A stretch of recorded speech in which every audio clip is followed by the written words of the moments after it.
In what will go down as the most significant United Nations General Assembly, Prime Minister the Right Honorable Christie challenged world leaders to make good on contributions to assist small island developing states. Mr. Christie, who was the 8th speaker at today's General Assembly, focused on achieving sustainable development goals, but he reminded world leaders that in doing so, critical issues and social ills must be fixed. Clint Watson leads us off tonight with this report from New York City.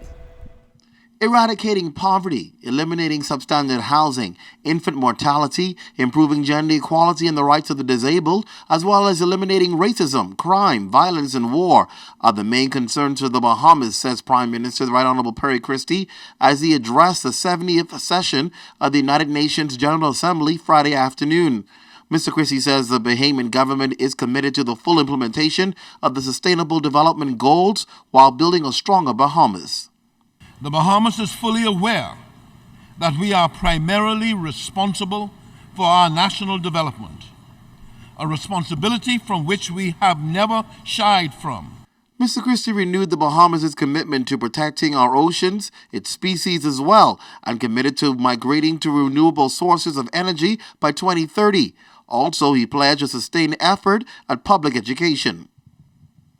We will need the assistance of the international community.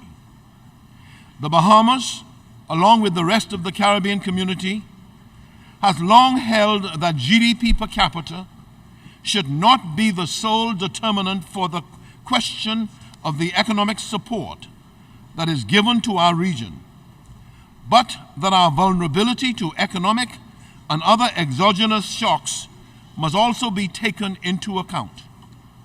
Indeed, a single large investor can, when it collapses, throw an entire country out of whack. And similarly, one hurricane can wipe out the gross domestic product of an entire country threefold. Pointing to global partnerships as a means of addressing the challenges of small island developing states, or SIDS, he encouraged the UN to leave no one behind. He says as the UN agrees to implement Sustainable Development Goals, there is also a general consensus that these goals will be seen in the national development plans of individual nations. My government has committed itself in the area of education to serve the needs of our population in all demographics, both able and disabled, young and old. We recognize the continued role of education in supporting efforts for economic growth and poverty eradication, as well as acting as a tool for socialization.